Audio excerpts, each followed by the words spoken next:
Just 4 questions. Partnership PYQ previous year questions కనుక చూసుకున్నట్లయితే ఈ 4 క్వశ్చన్స్ చుట్టూనే తిరుగుతూ ఉంటాయి. మనం కనుక ఆ 4 క్వశ్చన్స్ అర్థం చేసుకున్నట్లయితే ఈజీగా ఈ టాపిక్ నుంచి ఏ క్వశ్చన్ వచ్చినా ఎగ్జామ్లో మనం అటెంప్ట్ చేయగలం. మీరు ఏ ఎగ్జామ్ అయినా తీసుకోండి, ఏపీపీఎస్సీ తీసుకోండి, యూపీఎస్సీ తీసుకోండి, ఎస్ఎస్సి తీసుకోండి, ఆర్ఆర్బీ తీసుకోండి, ఏ ఎగ్జామ్ అయినా కానీ ఈ మోడల్స్ మించి బయటికి పోరు. సో డెఫినెట్గా మీరు అర్థం చేసుకోగలిగినట్లయితే ఈ టాపిక్ని ఈజీగా చేసేయగలరు. కాకపోతే కొంచెం క్యాలిక్యులేషన్స్లో టైం టేకింగ్ అవుతుంది, అంతే. That's it. మీరు క్యాలిక్యులేషన్స్ ప్రాక్టీస్ చేశారంటే సింపుల్గా ఇచ్చి పడేస్తారు, అంతే.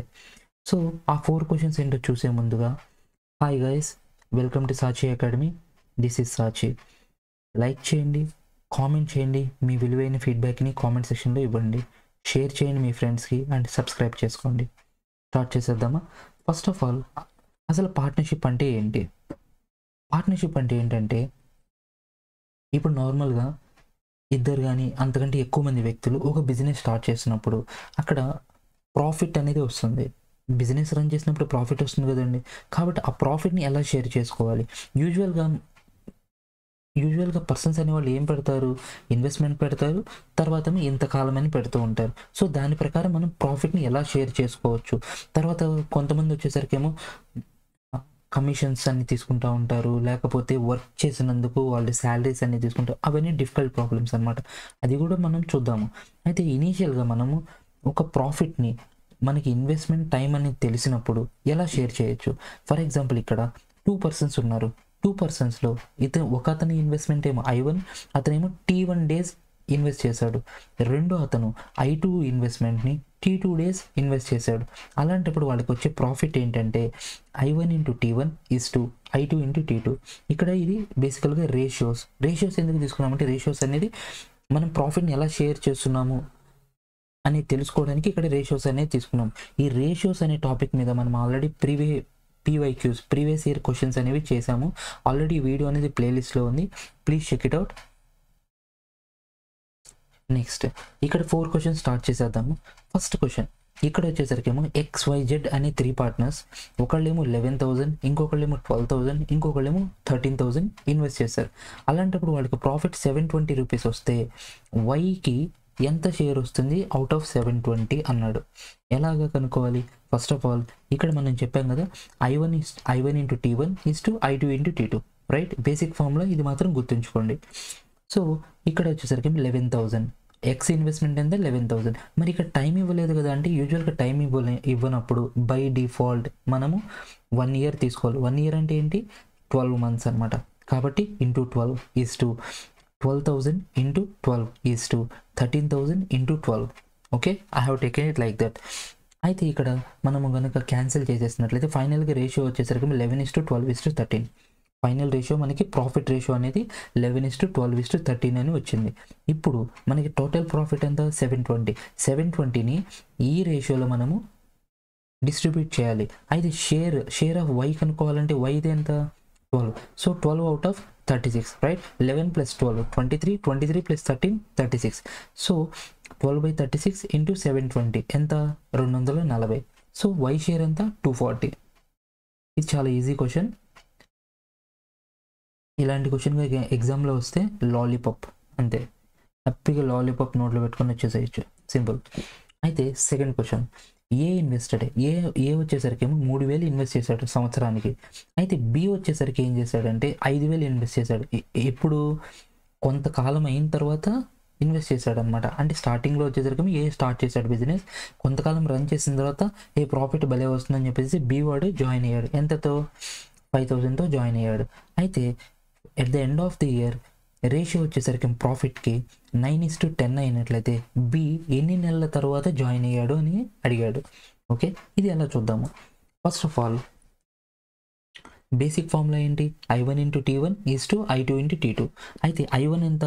3,000. T1 ఎంత? 1 ఇయర్ కాబట్టి 12 ఈజ్ టు బిది ఇన్వెస్ట్మెంట్ ఎంత? 5,000.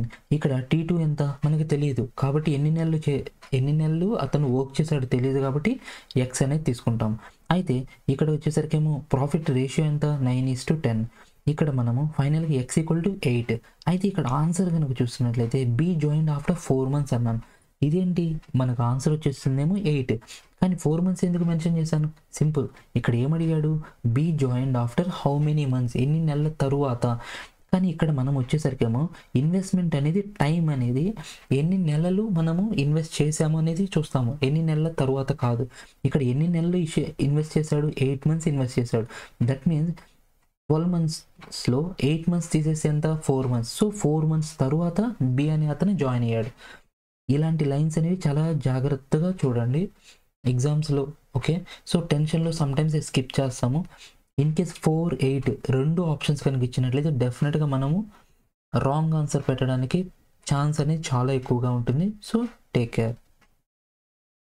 నెక్స్ట్ క్వశ్చన్, పిక్యూఆర్ వీళ్ళ ముగ్గురు, పి వచ్చేసరికి 13,000 ఇన్వెస్ట్ చేశాడు, క్యూ ఏమో 16,000 ఇన్వెస్ట్ చేశాడు, ఆర్ ఏమో 10,000 ఇన్వెస్ట్ చేశాడు. ఓకే, నెక్స్ట్ 4 మంత్స్ తర్వాత పి ఏమో 3,000 ఎక్కువ పెంచి ఇన్వెస్ట్ చేశాడు, ఆర్ ఏమో 5,000 ఎక్కువ ఇన్వెస్ట్ చేశాడు. 8 మంత్స్ తర్వాత క్యూ వచ్చేసరికి ఏమో బిజినెస్ నుంచి వెళ్ళిపోయాడు. ఓకే, అయితే ఫైనల్గా వాళ్ళ ప్రాఫిట్ రేషియో ఏంటి అన్నాడు. ఇది ఎలా కనుక్కోవాలి? ఫస్ట్ మనము పాయింట్ వైజ్ వెళ్దాము. ఇక్కడ పి కనుక తీసుకున్నట్లయితే ఫస్ట్ 4 మంత్స్ ఎంత, 13,000 ఇంటూ 4 మంత్స్ ప్లస్ ఆ తర్వాత ఇక్కడ ఎంత పెంచాడు, 3,000 పెంచాడు. ఎన్ని నెలలు, 8 మంత్స్, రైట్. ఇక్కడ 4 మంత్స్ తర్వాత కాబట్టి ఇంకా ఎన్ని నెలలు ఉంది, 8 మంత్స్, కాబట్టి 16,000 ఇంటూ 8. ఫైనల్గా ఎంత వచ్చింది, 1,80,000. ఓకే, క్యూ కనుక చూసుకున్నట్లయితే 16,000 ఇంటూ ఎన్ని నెలలు, 8 మంత్స్ తర్వాత బిజినెస్ వదిలేశాడు కాబట్టి 8 మంత్స్ మాత్రమే ఉన్నాడు. So finally 1,28,000. తర్వాత ఆర్ కనుక చూసుకున్నట్లయితే ఎంత ఇన్వెస్ట్ చేశాడు, ఫస్ట్ 4 మంత్స్ 10,000, తర్వాత 8 మంత్స్ ఎంత ఇన్వెస్ట్ చేశాడు, 15,000. ఎందుకు, 5,000 ఎక్కువ ఇన్వెస్ట్ చేశాడు కదా కాబట్టి. సో ఫైనల్లీ ఎంత వచ్చింది, 1,60,000. ఇప్పుడు రేషియో కనుక చూసుకున్నట్లయితే ఫైనల్ మనకి రేషియో ఎంత వచ్చింది, 45:32:40, అంతే కదా. 1,80,000 is to 1,28,000 is to 1,60,000. Finally ratio ఎంత, ప్రాఫిట్కి 45:32:40. Simple. Next question, 4th question. నేను చెప్పాను కదా 4 క్వశ్చన్స్, 3 క్వశ్చన్స్ అయిపోయినాయి, 4th question, that's it. XYZ అనేవాళ్ళు బిజినెస్ స్టార్ట్ చేశారు. ఎంతెంత, ఒకళ్ళేమో 1,50,000 పెట్టారు, వై ఏమో 1,75,000 పెట్టాడు, జెడ్ ఏమో 1,20,000 పెట్టాడు. కానీ నేను చెప్పాను కదా కమిషన్స్ ఇలాగా అని చెప్పేసి ఎలా చేయాల్సి వస్తుందని చెప్పి చూడండి. ఎక్స్ అనే అతను వర్కింగ్ పార్ట్నర్ అయితే అతను 10% ఆఫ్ ప్రాఫిట్ అనేది కమిషన్ కింద తీసుకున్నాడు. అయితే మిగతా 90% ఆఫ్ ప్రాఫిట్, అంతే కదా, 100% ప్రాఫిట్లో 10% పోతే మిగతా ఎంత మిగులుతుంది, 90%. 90% ప్రాఫిట్ని వీళ్ళు ముగ్గురు షేర్ చేసుకుంటారు. అయితే ఎక్స్ అనే అతను ఎంత అమౌంట్ రిసీవ్ చేసుకుంటాడు అన్నాడు, రైట్. ఎలా చేయాలి? ఫస్ట్ ఆఫ్ ఆల్ ఇక్కడ మనం ఏం చేసామంటే XYZది రేషియో ఆఫ్ ప్రాఫిట్ కనుక తీసుకున్నట్లయితే 1,50,000, అంతే కదా, 1,50,000. ఇక్కడ వచ్చేసరికి 1 year కాబట్టి, at the end of 1 year కాబట్టి ముగ్గురు 1 year ఇన్వెస్ట్ చేశారు కాబట్టి నేను బై డిఫాల్ట్ ఇంటూ 12 తీసుకొని క్యాన్సిల్ చేశాను. So 1,50,000 is to 1,75,000 is to 1,20,000. Final ratio of profit ఎంత, 30:35:24. ఓకే, ఇక్కడ మనల్ని ఏమని కనుక్కోమన్నాడు, how much amount X receives అన్నాడు, ఎక్స్కి ఎంత వచ్చింది అన్నాడు. కాబట్టి share of X out of remaining profit. ఇక్కడ రిమైనింగ్ ప్రాఫిట్ ఎందుకు వచ్చింది, ఇనీషియల్గా ఇతను ఎంత తీసుకున్నాడు, 10% అనేది కమిషన్ తీసుకున్నాడు కాబట్టి కమిషన్ ఎంత, 10% ఆఫ్ 89,000 అంటే ఎంత, 8,900. పక్కన పెట్టేసేద్దాం. తర్వాత మిగిలిన 90% ఏదైతే ఉందో అందులో వీళ్ళకి ప్రాఫిట్ అనేది షేర్ అవుతుంది కాబట్టి ఎక్స్కి ప్రాఫిట్ రేషియో ఎంత, 30/30 + 35 65, 65 + 84 89, సారీ 65 + 24 89. So 30/89 into 90% of 89,000. ఫైనల్గా అమౌంట్ ఎంత, 27,000. ఓకే, సో ఇయర్ మొత్తం అయిపోయిన తర్వాత ఎక్స్కి అమౌంట్ ఎంత వచ్చింది, 27,000 ప్రాఫిట్లో వచ్చిన షేర్. తర్వాత కమిషన్ ఎంత, 8,900. ఫైనల్గా ఎంత వచ్చింది, 35,900. ఈ అమౌంట్ అనమాట. ఓకే, యాక్చువల్గా ఈ టాపిక్ అనేది చాలా ఈజీ కానీ క్యాలిక్యులేషన్ అనమాట. సో మనం ప్రాక్టీస్ కనుక చేసినట్లయితే డెఫినెట్గా ఈజీగా ట్యాకిల్ చేసేయచ్చు. ఈ 4 క్వశ్చన్స్ మించి ఇంకా ఏ క్వశ్చన్ రాదు ఈ టాపిక్ నుంచి. సో వీటిలోనే అటు ఇటు తిప్పుతూ ఉంటాడు, దట్స్ ఇట్.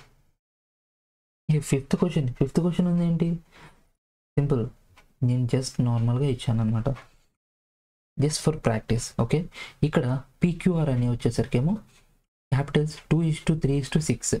అయితే 6 months తర్వాత పీక్యూ ఇంక్రీజ్ చేశాడు, ఎంత 50% ఏమో పీ ఇంక్రీజ్ చేశాడు, 33 1/3% వచ్చేసరికి క్యూ ఇంక్రీజ్ చేశాడు. 33 1/3 అంటే ఎంత, 100/3. 100/3 అంటే ఎంత, 1/3, రైట్, 1/3 ఇంక్రీజ్ చేశాడు అనమాట ఫ్రాక్షన్స్లో కనుక చూసుకున్నట్లయితే. తర్వాత ఆరు కనుక చూసుకున్నట్లయితే 1/3 తగ్గించాడు. ఓకే, అయితే టోటల్ ప్రాఫిట్ కనుక చూసుకున్నట్లయితే 46,400 at the end of the year. అలాంటప్పుడు పీ షేర్ ఎంత అన్నాడు. ఓకే, ఆఫ్టర్ 6 months, ఆఫ్టర్ కొంతకాలం తర్వాత అనేది మనం ఆల్రెడీ ప్రీవియస్ క్వశ్చన్స్లో మనం డిస్కస్ చేస్తాం. సో మీరు డెఫినెట్గా ఈ క్వశ్చన్ అనేది చేయగలరని చెప్పేసి నేను అనుకుంటున్నాను. ప్లీజ్ కామెంట్ చేయండి ఆన్సర్ని కామెంట్ సెక్షన్లో. ఇంతటితో వీడియో అయిపోయిందండి. Thank you for watching. ఏమైనా డౌట్స్ కనుక ఉన్నట్లయితే, లేకపోతే ఏదైనా ఎగ్జామ్కి మెంటర్షిప్ కావాలనుకున్నట్లయితే 8500202341 ఈ నెంబర్కి మెసేజ్ చేయండి. డెఫినెట్గా నేను మీకు హెల్ప్ చేస్తాను. ఓకే, సో ప్లీజ్ లైక్ చేయండి, సపోర్ట్ చేయండి, ప్లీజ్ షేర్ చేయండి, సబ్స్క్రైబ్ చేసుకోండి for more updates. Thank you so much. Next వీడియోలో కలుసుకుందాం. అంతటి వరకు జై హింద్.